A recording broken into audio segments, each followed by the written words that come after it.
Olá, meus amigos. Muito bom dia, boa tarde, boa noite para você que está nos assistindo aqui.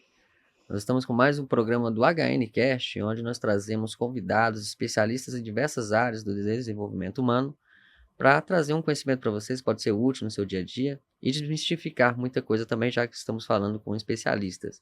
E hoje nós estamos aqui com a professora Camila Alves. Professora Camila Alves, que é mestre, especialista em inteligência emocional pela UFMG, certificada por diversas instituições internacionais e ao longo da sua trajetória já impactou mais de 150 empresas, dando consultoria e treinamentos voltados para o desenvolvimento humano e inteligência emocional. E hoje nós vamos falar sobre um tema muito interessante, né, que vocês viram ali, dependência emocional, para desmistificar muito mais sobre dependência emocional e trazer para vocês aqui um conhecimento bem interessante sobre isso. Então, professora Camila, seja muito bem-vinda. Obrigada, Ismael, que bom estar aqui de novo com vocês. Estimo um ótimo programa para a gente, né? E que a gente consiga, de fato, agregar bastante valor para as pessoas que estão nos ouvindo neste momento. Maravilha. E professora, sobre esse tema em relação à dependência emocional, que está até em alta hoje, né? Muitas pessoas dizem sofrer com relação a isso. O que você traz dentro da perspectiva dos seus estudos com relação à inteligência emocional? Na verdade, assim, quando a gente pensa sobre dependência emocional, a gente precisa entender que nós somos seres sociais.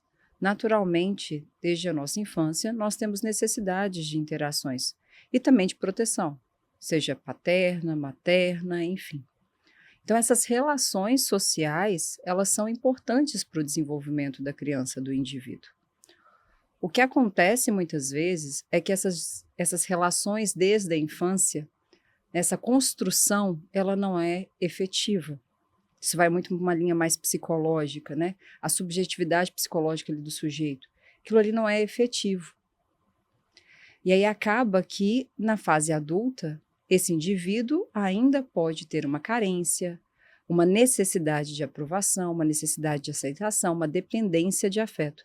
Mas isso tudo se dá por um processo que foi construído desde a infância. Então, o problema não são as relações sociais, porque isso é algo necessário para a nossa vida. O problema, até porque nós somos seres sociais, necessitamos de conexão, de pertencimento, de afeto, e está tudo bem. O problema é quando essas relações não são construídas de forma saudável. E isso sim, na fase adulta, pode fazer com que aquele indivíduo estabeleça uma condição onde ele tem uma necessidade do outro excessiva, um apego excessivo, uma carência excessiva, na onde ele tem ali os seus processos de tomada de decisão, de posicionamento, prejudicado em relação àquelas relações que ele tem. Isso pode ser, principalmente se dá numa condição afetiva, né, num relacionamento afetivo, e aí não necessariamente homem e mulher, casal, enfim, mas também, por exemplo, pais e filhos, pode haver ali uma dependência. Amigos. Amigos, sim, claro, mas a gente observa muito hoje, né, sendo falado dentro de um conceito de relacionamento, mas também a gente observa, às vezes, eu não vou falar que é uma dependência emocional, mas uma dificuldade das pessoas com a sua autoestima, que tem a ver com isso, e ela também acaba estabelecendo relações disfuncionais dentro do próprio contexto de trabalho. Então, por exemplo, é aquela pessoa que tem dificuldade de falar não, é aquela pessoa que tenta agradar de toda forma, que não sabe estabelecer limites no outro e depois ela acaba ficando triste porque o outro não corresponde da mesma forma. Então, toda a relação humana, de certa forma, pode ser ali prejudicada em seus diversos contextos. Mas eu reforço aqui, a gente vê muito hoje na mídia, no YouTube, enfim, em geral, as pessoas falando sobre dependência emocional, mais num contexto de relações afetivas. Mas é importante a gente ter noção dessa condição que é uma necessidade, uma carência emocional, e isso gera uma necessidade de dependência do outro. O que afeta, sim, esse posicionamento, essa tomada de decisão, essa construção saudável dessa relação. Até porque, embora sejamos seres sociais, é necessário que também a gente tenha os nossos momentos de individualidade, que a gente consiga estabelecer aquilo que nos faz bem, aquilo que é individual nosso, que é subjetivo nosso, e que sim, numa relação, seja ela afetiva ou não, nem sempre nós vamos ter, e não temos, né, de fato, pessoas que vão comungar de tudo igualmente a Uhum. nós. E que a gente precisa ali, de fato, estabelecer um processo aonde essas individualidades sejam respeitadas e ali se mantém uma boa convivência, uma harmonia.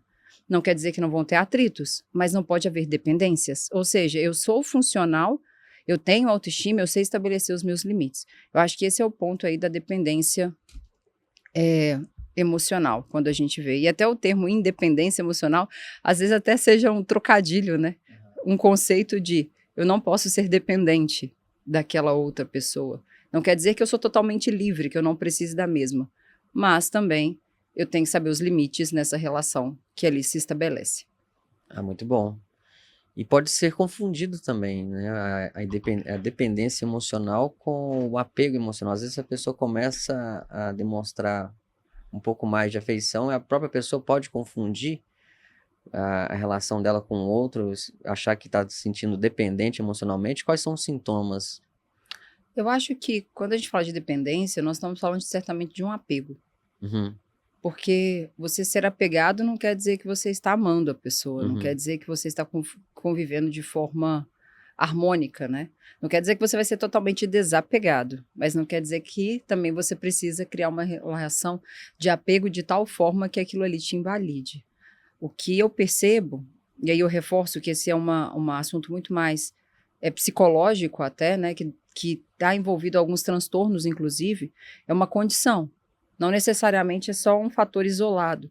Geralmente, a pessoa que tem dependência afetiva de alguém, uma dependência emocional, ela tem outros fatores envolvidos, inclusive pode ser a característica, um sintoma de um transtorno, por exemplo, psicológico, que é aquela de personalidade que aquela pessoa está tendo. Então, acho que a gente começa a pensar quais características eu vejo que seria a melhor forma de interpretarmos isso eu sou uma pessoa que consigo ser funcional ou eu dependo do outro? Eu consigo viver sem o outro? Eu tenho essa necessidade de estar o tempo todo ali agradando, fazendo, não uhum, colocando limites para que a pessoa se mantenha ao meu lado? Se eu desagradar aquela pessoa, ela vai embora? Porque ela já está acostumada, né, com o meu agradar, e isso não quer dizer vem embora somente numa relação afetiva. Eu consigo desagradar, por exemplo, o meu gestor, um colega de trabalho, isso não quer dizer ofender, falando para ele que aquilo ali é o uhum, meu limite. Eu acho que são perguntas que a gente precisa se fazer. Eu tenho dificuldade de estabelecer limite, eu dependo de uma aprovação. Não que não precisamos, né? Não é que a gente não precise de aprovação, não é isso. Eu não vou ser hipócrita aqui para falar que o ser humano não gosta de ser aprovado. Todos nós temos necessidade de pertencimento. uhum. É natural, esperado que a gente goste, que as pessoas gostem da gente, que elas comunguem das nossas ideias, né? Das nossas percepções. Mas não necessariamente de tudo. E sim, vai ter algumas pessoas que naturalmente não vão gostar de você ou não vão gostar das suas ideias, não vão concordar com você e tá tudo bem. Eu acho que esse é o ponto. Não podemos ignorar e sermos hipócritas de falar que a gente não quer ser reconhecido, amado, pertencente, que a Uhum. gente não goste disso, porque sim, nós gostamos e temos uma necessidade, mas também não podemos invalidar que isso não pode ser uma dependência. Que sim, algumas pessoas não vão gostar, algumas pessoas não vão querer estar perto, não vão comungar com as nossas ideias, e tá tudo bem também. Uhum. Eu acho que esse é o ponto, sabe? De entender até também que ponto que a gente tem que estabelecer limites, porque às vezes eu estou num ambiente ou convivendo com pessoas que não me fazem bem. Uhum. E eu preciso falar, não, não é isso que eu quero para mim.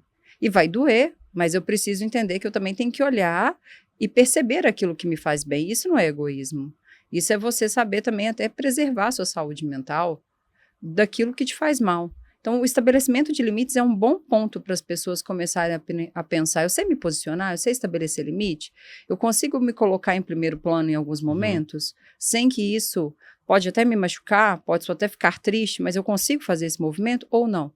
Só de pensar que eu posso perder aquela pessoa, aquele contexto ali, eu me desespero. Então, acho Uhum. que é uma reflexão, é muito mais do que falar sobre um conjunto de sinais que possam existir de comportamentos, mas é sobre como eu estou me comportando no dia a dia em relação às pessoas no qual eu convivo. Eu acho que essa é a melhor forma de. Não sei se eu me Legal. fiz clara. Foi. Isso pode afetar diretamente na produtividade da pessoa, então, por ela dar essa atenção exagerada e querer o tempo todo essa aprovação. No contexto de trabalho, eu não me sinto segura em afirmar que a gente está falando de Uhum, uma dependência emocional, sendo bem sincero.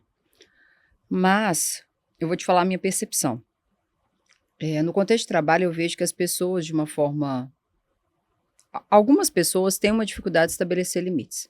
Elas não querem desagradar, até porque culturalmente, Ismael, a gente tem aí uma tendência de sermos ensinados a respeitar os mais velhos, a hierarquia. Então, dentro do ambiente de trabalho tem muito disso. Eu não falo porque é uma hierarquia. Eu tenho que respeitar o mais velho ou a pessoa que está acima de mim. Mas uhum, isso não quer dizer que você não possa falar. Você, pelo menos eu, né, falo sempre para minha mãe aquilo que eu não concordo com ela, de forma respeitosa. Mas eu falo para ela, falo: "Mãe", e isso não quer dizer que eu estou invalidando a hierarquia dela, porque eu sou uma pessoa que fui criada também nesse contexto de cultura de de padrão, de realmente respeitar, de tomar benção, enfim, né, sim, de ouvir atentamente, né, os mais velhos, né, têm mais sabedoria, enfim, eu fui criada nesse contexto. Hoje eu sei que eu posso questionar isso, mas de uma forma respeitosa. Então acho que no ambiente de trabalho, qual é o problema? É que quando você não sabe estabelecer limite, quando você vai aceitando tudo, não é que a sua produtividade mina somente, é porque você acaba deixando de fazer aquilo que é seu para atender às expectativas do outro. E muitas vezes você se invalida por isso. Não concordo, aquilo ali conflita, eu preciso fazer o meu. Você fica horas fazendo, fica sobrecarregado, fica uhum, estressado e vai virando um ciclo. E o que eu percebo é que essas pessoas que às vezes têm essa necessidade de pertencimento, e aí eu estou falando pela experiência que eu tenho ao conversar com essas pessoas. Então, estou falando de um grupo restrito. Não estou sendo uhum, generalista.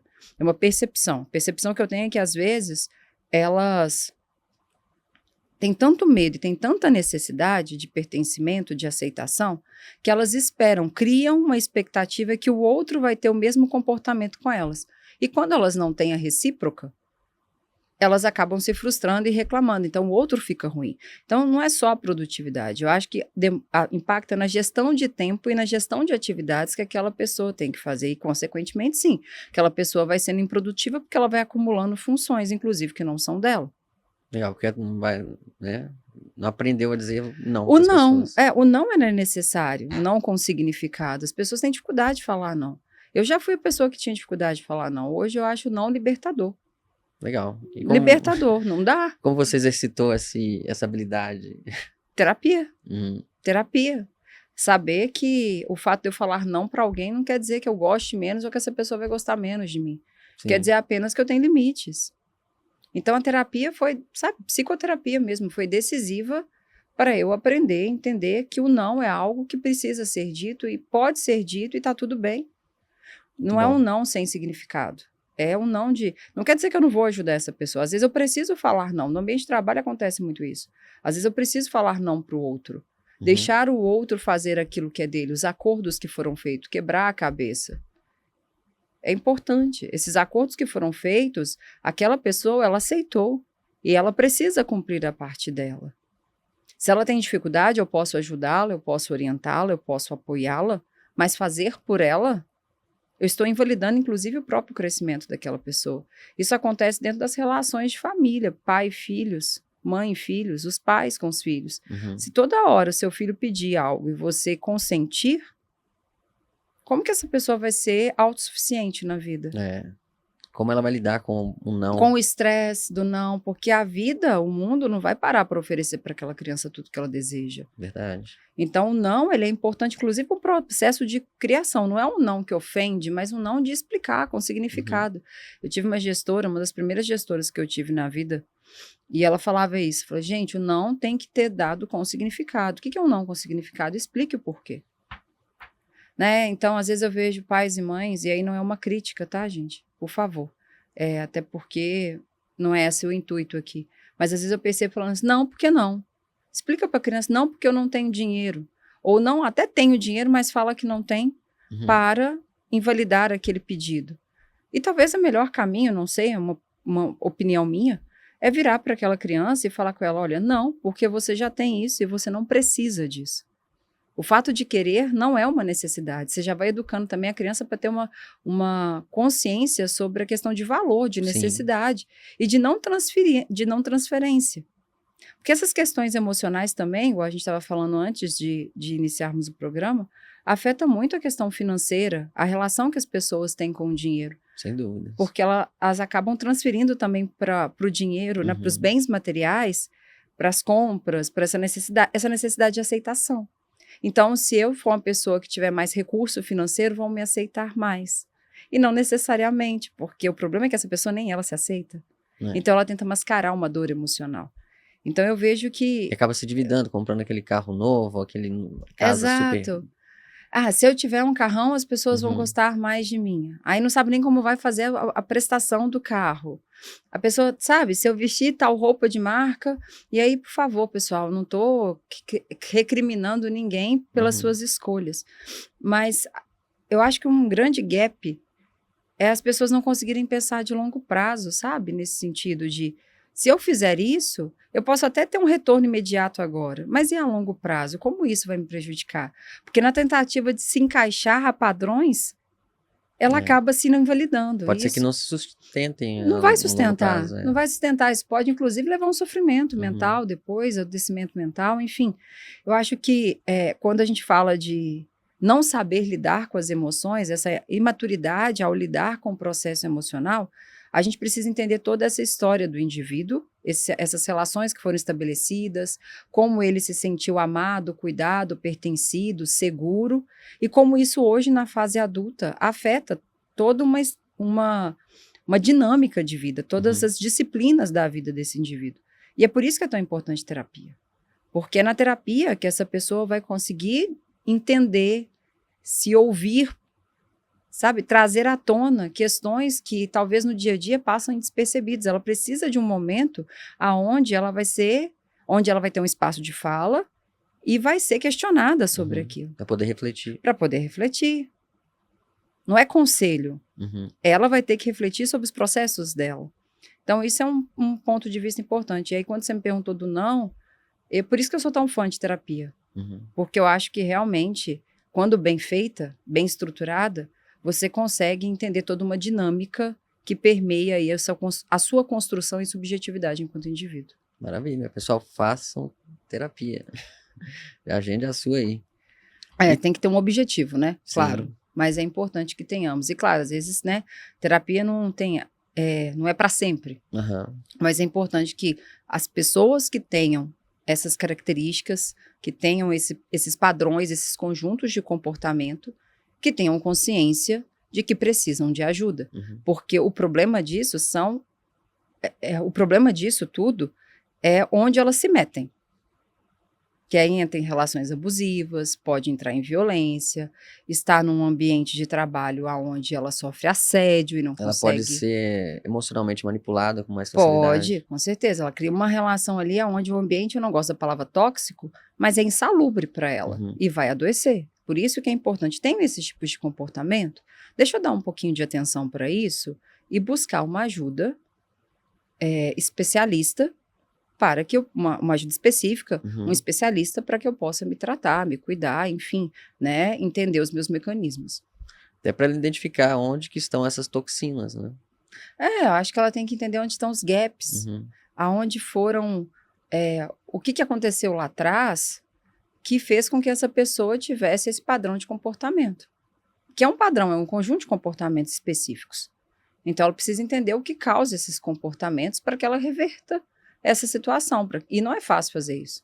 Não é fácil. O problema é que, diante dessa inabilidade toda emocional, de lidar com essas condições relacionais, essa dependência que acaba se gerando, essas pessoas acabam entrando num sofrimento mental muito grande. E isso é muito ruim.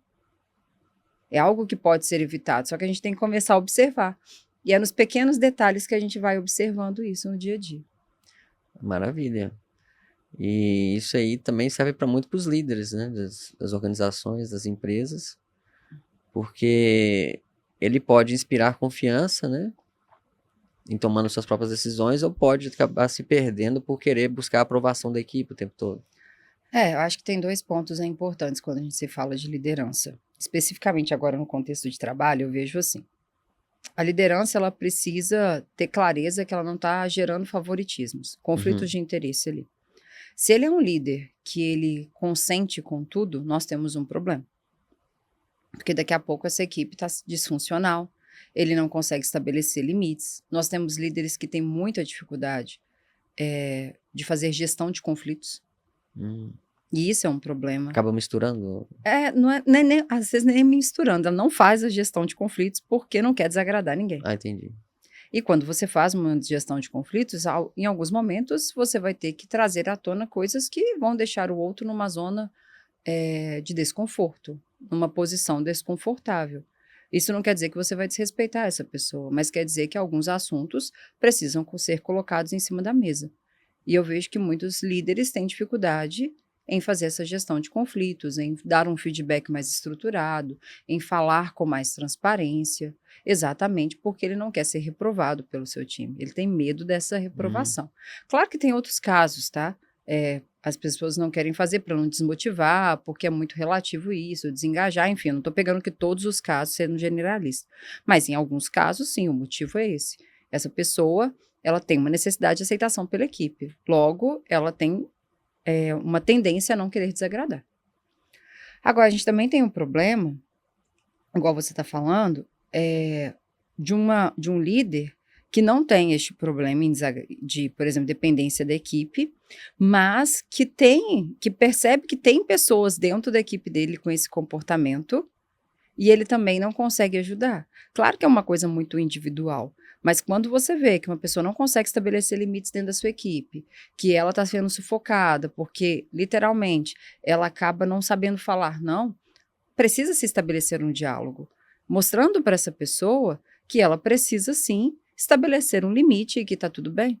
Desenvolver conversas difíceis. Exatamente. Então, às vezes eu vejo também que as lideranças, elas podem se tornar omissas diante dessa situação. Então, eu tenho um líder que pode ser mais dependente do time, que tem uma necessidade maior de aceitação, como eu também tenho um líder que pode perceber essa dinâmica e não fazer nada, ou eu também posso ter um líder que não está atento a essa dinâmica. E aí a gente também tem problemas. Olha. Então, assim, as relações ali começam a ser também disfuncionais. Porque, em geral, é tudo sobre relacionamento. Empresas nada mais são do que um conjunto de CPFs operando por um objetivo comum, além de um CNPJ. Então, se eu não tenho ali relações funcionais, onde cada um tem sua responsabilidade, entende essa integração entre áreas, essa interdisciplinaridade entre as tarefas, eu vou ter um problema. Se eu vou começar a demandar tudo para você e você não sabe falar não, eu sou seu colega de trabalho ou seu líder também e não sei estabelecer limites, falar para você, olha, eu estou ficando pressionado demais, com muita demanda, sufocado. Eu não dou conta desse volume de tarefas. Se eu não consigo falar isso, é um problema também. E muitas vezes as pessoas não falam até porque elas precisam do emprego, do trabalho, e não sabem estabelecer esse limite por medo de serem desligadas, de em algum momento não fazerem mais parte daquela equipe, de uma má interpretação. Isso acontece muito. Ontem, na enquete que eu fiz no Instagram sobre o que tira sua paz, eu fiz isso hoje é quinta, né? Fiz isso na terça, perguntando quais fatores mais tiravam a paz das pessoas no dia a dia. E os maiores pontos foram dinheiro e, em segundo lugar, trabalho. Aí eu falei, beleza, deixa eu entender então o que te tira a sua paz em relação a dinheiro e trabalho.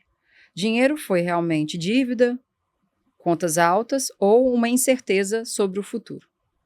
Quando a gente vai para trabalho, a gente tem ali a relação no ambiente e excesso de pressão e demanda. Então, assim, um ambiente que é desagradável, desconfortável, então a gente está falando que a relação com as pessoas não é legal, que tem alguma oportunidade ali. E a gente está falando ali de excesso de pressão e de trabalho, de volume de trabalho. Aqui no volume de trabalho, eu me pergunto, qual é a parte que me cabe? Porque assim, ok, em geral eu percebo que toda empresa vai ter pressão e vai ter um alto volume de demandas. Eu tenho isso dentro da minha empresa, você tem isso dentro da sua, todos nós temos. Se eu for para um CNPJ, trabalhar como parte desse CNPJ, eu também terei. O ponto que me chama atenção aqui, e aí assim, eu preciso entender toda uma dinâmica, eu estou fazendo uma análise muito superficial, e aí trazendo para o nosso contexto como essas pessoas estão estabelecendo limites no dia a dia. Essas pessoas estão comunicando que elas estão sobrecarregadas? Por outro lado, o ambiente, ele é confiável, seguro o suficiente para que essas pessoas comuniquem que estão sobrecarregadas? E mais, se eu estou me sentindo sobrecarregada e isso está além do que é o meu limite, o que eu estou fazendo para não me manter nessa situação? Já é uma reflexão. Exatamente, porque às vezes o problema é muito fácil eu terceirizar a responsabilidade para fatores externos. Ontem mesmo, numa palestra falando sobre autorresponsabilidade, a gente sabe que a nossa liberdade ela tem um limite. Eu não tenho controle sobre tudo que me acontece. Mas eu também não sou uma pedra, um ser inanimado que não possa ter ações sobre. Uhum. Mas a minha responsabilidade ela é um pouco maior. Então, beleza. O meu ambiente de trabalho tem pressão, meu ambiente de trabalho é estressante, meu ambiente de trabalho tem um volume muito grande de trabalho. Ok, beleza, isso é uma realidade. É além do que eu suporto? O que eu faço com isso? Porque momentaneamente talvez eu seja dependente daquele dinheiro, eu não tenho outras fontes de renda, não Sim. tenho uma educação financeira que me permitiu juntar, não sei, enfim. Aconteceram coisas na minha vida que me fizeram perder esse valor, esse controle, ou não me fizeram ter condições de guardar uma reserva, enfim, a gente está falando de vários fatores aqui. E não vem ao caso. O fato é o que eu vou fazer para não continuar nesse tipo de demanda, desta forma. O que eu preciso fazer, o que me cabe conscientemente fazer para que eu consiga mudar minimamente essa minha realidade. É aí que eu acho que as pessoas se perdem e se tornam muito reféns do seu processo emocional. Você tem que... a razão, ela faz você tirar conclusões, a emoção te leva à ação. Então, quando eu penso em ser racional, e aí eu estou falando que nem ser uma racionalidade, porque não existe racionalidade ausente da emoção, da emocionalidade, né? Razão e emoção andam ali em paralelo.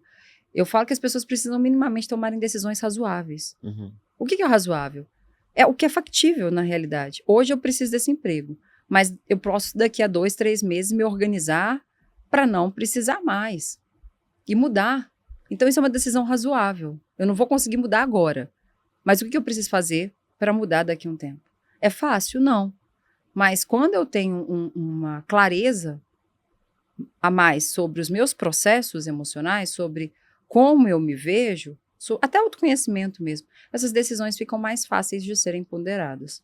Então, assim, eu acho que é um assunto que a gente começou falando de dependência emocional, mas a gente vê que essa disfunção, essa incapacidade de lidar com as suas emoções, de olhar para si, de se questionar, de estabelecer, né, um racional onde você consegue avaliar ali vários pontos, ponderar, atribuir o que é mais importante, menos importante, o que dá para ser feito no médio, no curto, no longo prazo, enfim. Quando você consegue fazer isso, você tem uma visão mais clara, e aí você fica menos refém daquele contexto, que é onde você aumenta a sua autorresponsabilidade sobre aquilo que te acontece. Muito bom. Você trouxe o ponto com relação ao engajamento quanto eu, colaborador, dentro da empresa. Mas eu já vi também algumas situações onde o líder tem dificuldade de se desapegar de um colaborador que está há muito tempo na empresa, que já não está tão motivado e nem pretende continuar. Na empresa dá todos os indícios que não quer continuar, não tem motivação, né, falta ao trabalho, mas a pessoa ainda tem aquela dependência de manter aquela pessoa no time ali. A verdade às vezes é porque ela não vê outro caminho, né? Sabe o mal necessário? Uhum. Ou é por afetividade mesmo, porque querendo ou não, às vezes as relações de trabalho, elas extrapolam a linha do trabalho, Sim. elas vão para a vida pessoal. Então, assim, esses casos eu penso, é uma pessoa que eu tenho amizade, é uma pessoa que eu estou afetivamente envolvida na minha vida pessoal e por isso eu tenho dificuldade de fazer esse limite, ou, por exemplo... Ou tem essa ou questão eu tenho... financeira também. Você fala o quê? A própria pessoa ou o líder? Eu tô falando O assim... líder. o líder, mas a questão financeira eu não vejo, porque ele vai desligar uma outra pessoa, né? Tem líderes que têm medo do acerto de contas com a pessoa. Acho que às vezes assim, a não ser que isso possa gerar um prejuízo para a organização financeira, mexer no caixa, sabe? A empresa não está estruturada. Mas esse presenteísmo, esse desengajamento também gera problemas significativos, inclusive em dinheiro mesmo, para a própria organização. Eu acho que tem muito a ver também de quem vai fazer o que ele faz. Acho que a liderança, às vezes, alguns líderes colocam na mão de poucas pessoas muitas responsabilidades e criam uma dependência. Sim. Eu preciso dele ainda. Pra eu Isso é um problema. Pra eu ter tempo pra mim. Porque ele ainda é nem que Uhum. seja um mal necessário, e aí eu falo mal em aspas, né? É uma pessoa necessária para entregar resultado ali. Seja pouco resultado, ou até um resultado que não seja tão significativo, mas essa pessoa não vê outra forma de fazer.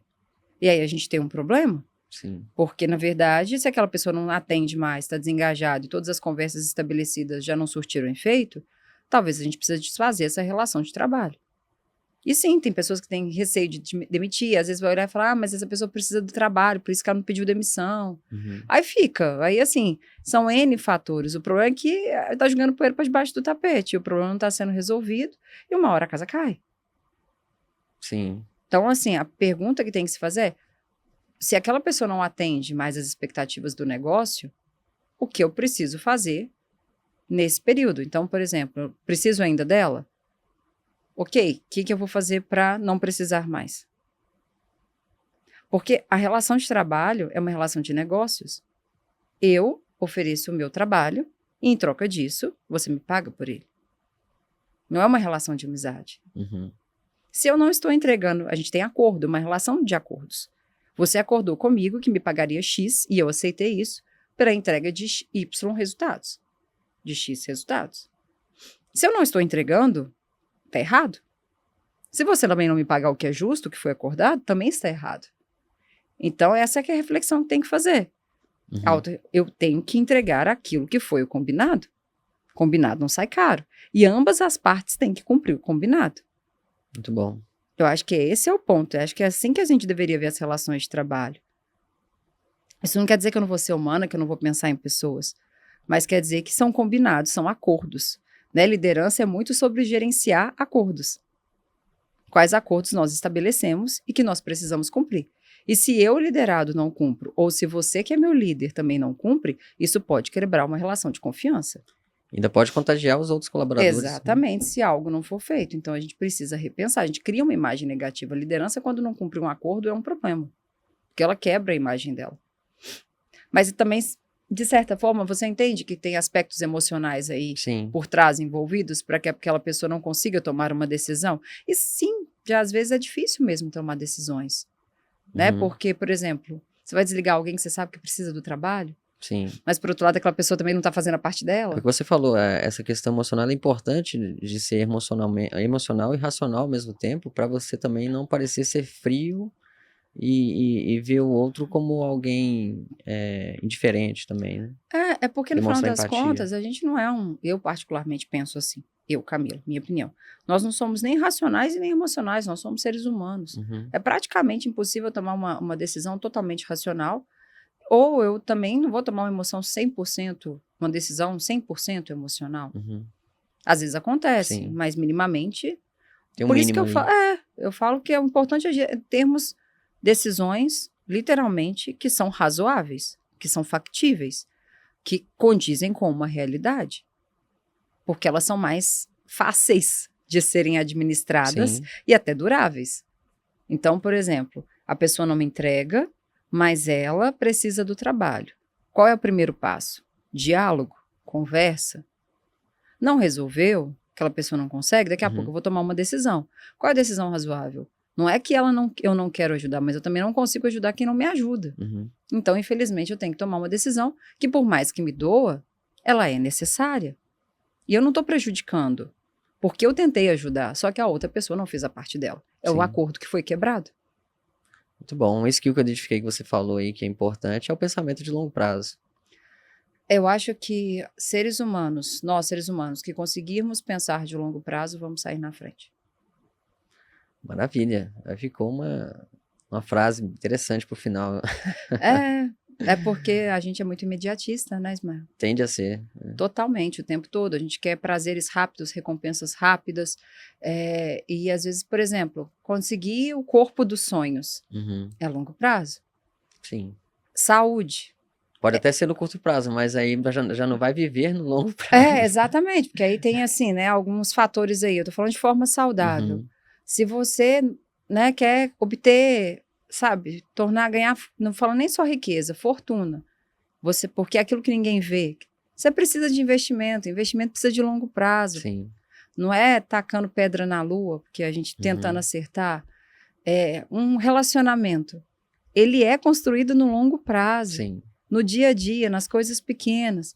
Então, do que você, quando eu falo de longo prazo, é o que eu quero abrir mão agora para que eu consiga obter aquilo que eu desejo no futuro.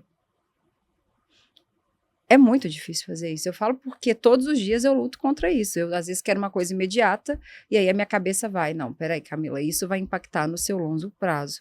Então, pense aqui, não pense aqui. E aí eu abro mão de um desejo imediato. Isso vai desde uma coisa que eu quero comer, e às vezes eu não consigo fazer isso, eu como, mas vai também de uma coisa que eu gostaria de obter e eu sei que agora não é o momento certo. E eu gostaria muito.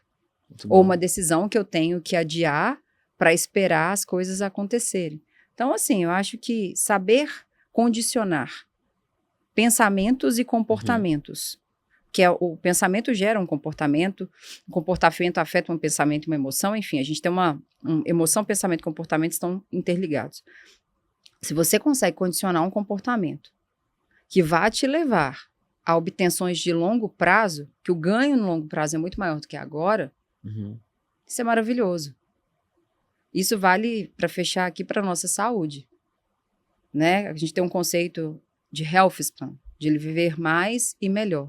Hoje a gente observa que as pessoas vivem, elas têm, e chegam mais ou menos ali aos 50, 60 anos, elas começam a definhar, e ao final da vida definha de vez. Sim. Sendo incapazes, às vezes, de fazer coisas que gostavam, ficando dependentes de outras pessoas.